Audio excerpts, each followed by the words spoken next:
तो एक बात तो समझ आ गई कि मतलब पहला तो इसके बारे में हमें पता ही नहीं, और लाइक लाइक वैसे भी बाबा जी ने कहा है श्री विद्या का तो नाम बाहर मत ही लीजिए, तो ये सब तो नॉर्मल ज्ञान भी कोई मतलब कौन ही शेयर करता है बाहर। दूसरा, हम डाउट भी नहीं कर सकते, मतलब जो विधि पकड़ ली, we have to move on that, whosoever what is happening, आप let it डाउट be। देखो ना, इस सोच को जरा पोस्टमार्टम करो।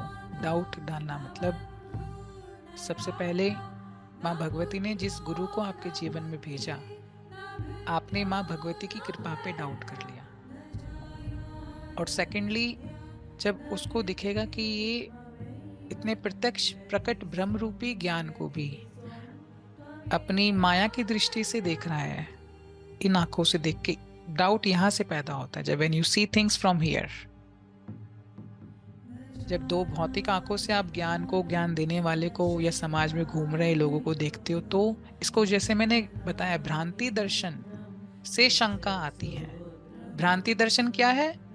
कि अलग अलग गुरु भाई बहनों से अपने ज्ञान की चर्चा करना, एक्सपीरियंस लेना, गठबंधन, गुट बनाना, क्राउड में जाना, या फिर उल्टे सीधे पोस्ट पढ़ना। ये मैंने डाली है ये वीडियो फेसबुक पे, भ्रांति दर्शन। ये उन बाधक तत्वों में से एक तत्व है, भ्रांति दर्शन। जब ये होता है, ये क्यों होता है? जब भक्ति नहीं होती। अगर भक्ति नहीं है तो भ्रांति दर्शन होगा, ग्रुपिज्म होगा, पोस्ट पढ़े जाएंगे, जो चीज आपकी नहीं है उसमें भी आप जानबूझ के खुद को डालोगे, क्योंकि भक्ति नहीं है। अगर भक्ति है, भक्त हो, तो हर पल आपका जो भी एक्शन होगा वो माँ को समर्पित होगा। बेशक आप प्रोफेशन कर रहे हो, घर में हो, जॉगिंग कर रहे हो, everything, because when you are in love, you do everything for your love. But when you are not in love, you are very much ready to get manipulate. वो भ्रांति दर्शन बाधक तत्व से आ जाता है। जैसी आया, शंका आ गई। वो शंका माँ की कृपा पे, गुरु रूपी जो माँ भगवती आई, उस पे शंका हो गया। अब वो कहेगी ये तो मेरे पे डाउट कर रहा है, मतलब इसकी पात्रता है ही नहीं। तो वो बस, वो कुछ करेगी भी नहीं। उसके आसपास जितनी दिव्य शक्तियां हैं, महाशक्तियां हैं, जैसे काल भैरव, महाकाली, वो क्षण भर में माया पैदा करेंगी। आपको जिस चीज में मजा आता है उस चीज में आपको प्रलोभन दे करके आपको पथभ्रष्ट कर देंगी। और आप उसके इशारे से और हजारों साल, करोड़ों साल तक और दूर हो जाओगे। इसको लिख करके घोट के पी लो। बाधक तत्व बिल्कुल निकाल दो जीवन से। साधक तत्व जो है, अगर किसी को नहीं भी पता, बाधक तत्व या साधी, इसको लिख लो। बाधक तत्व और साधक तत्व गूगल कर लेना। और ये आपके आचरण होने चाहिए। इनमें से बाधक तत्व का एक भी आचरण हुआ तो विकार पड़ेंगे, और उन विकारों से ये आप कृपा पे ये सब होना शुरू हो जाएगा। पर ये नहीं है कि एक ही बार में हुआ, माँ भगवती गुरु रुष्ट होकर के बैठ गए, ऐसा वो निर्गुण अवस्था में है, वो बुरा नहीं मानते हैं, नो। वो दो तीन बार अवसर आपको देंगे, वो बार बार आपको सही रास्ते पे लाएंगे। आप हर पल चुनाव करोगे, क्योंकि चुनने का अधिकार है। तो सोशल मीडिया पे हो, फोन पे हो, घर में हो, हर जगह आपको अब अब जो संबंध स्थापित करना है गुरु से, वो अब आपको काम आएगा। अब जिसका हाथ आप वास्तविक में पकड़ लोगे गुरु मान करके, अब आप बच जाओगे। क्योंकि आपको एक गाइडेंस देने वाला चाहिए। हर पल आप जिसकी कंपनी पसंद करते हो उसके साथ अगर हो, तो इन सब बाधक तत्वों से आप बच जाओगे। क्योंकि गुरु से बढ़िया गुण देने वाला व्यक्ति कोई नहीं है। गुरु गुणों का सागर है। जो आपके गुरु करते हैं आपको वही करना है।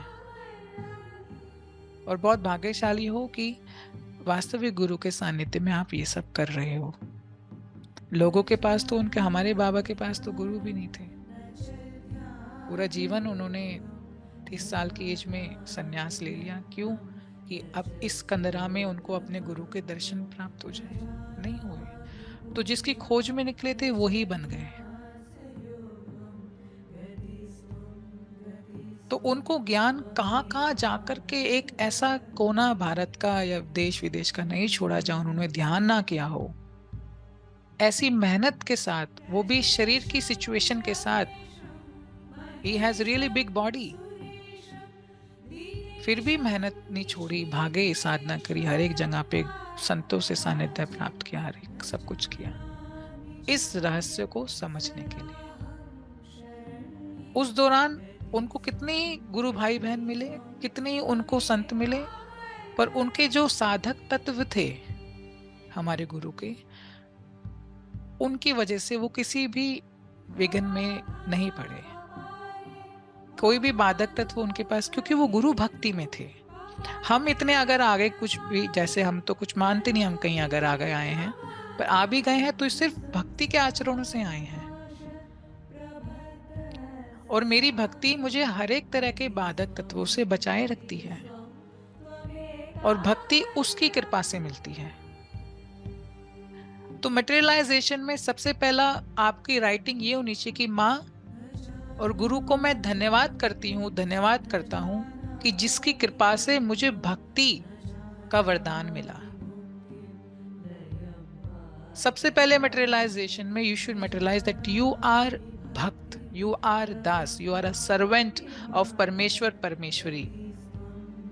उसके बाद अपना टीम टाम माया मुया जो भी आपको पैदा करने हो माँ को, क्योंकि अगर उसने आपको भक्ति दान में दे दी तो कितने बाधक तत्व उसमें, कोई भी युग का हो, कितना ही घोर कलयुग आ जाए, आपको वो अपने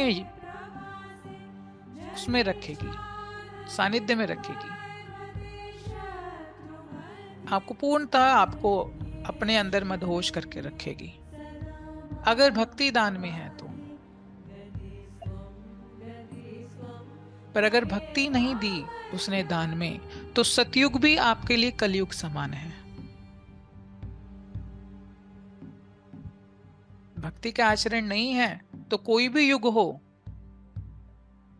महामाया आपको प्रभावित करेगी और आपको कर्म बंधनों में डालेगी। और अगर भक्ति है, भक्ति अभ्यास की है, तो वो आपको इन सभी भ्रांतियों से बचा करके आपको सही रास्ते पे रखेगी।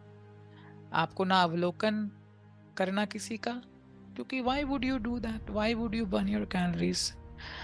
आपको जो रास्ता दिखा रहा है आपको उसमें इंटरेस्टेड होना चाहिए।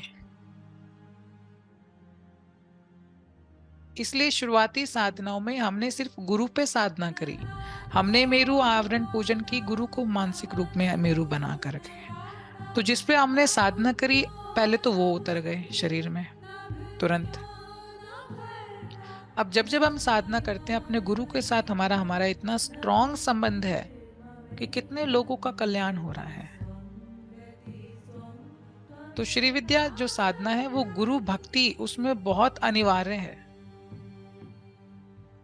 कितने गुरु मंडल में गुरु हैं, किसी भी एक के प्रति आप भाव ले आओ। अगर ले आओगे गुरु भक्ति पे भाव, तो आपका जो गुरु तत्व है उसका नामकरण भी हो जाएगा, और उसी तत्व के थ्रू आपके भीतर ज्ञान उतरना शुरू हो जाएगा। वो चौथा शरीर जो ज्ञान का शरीर है वो ओपन हो जाएगा। तो आप ही उस वक्त सुनने वाले हो जाओगे, आप ही उस वक्त प्रश्न करने वाले हो जाओगे। ये सब भक्ति के आचरणों से, श्रद्धा, भक्ति, विश्वास,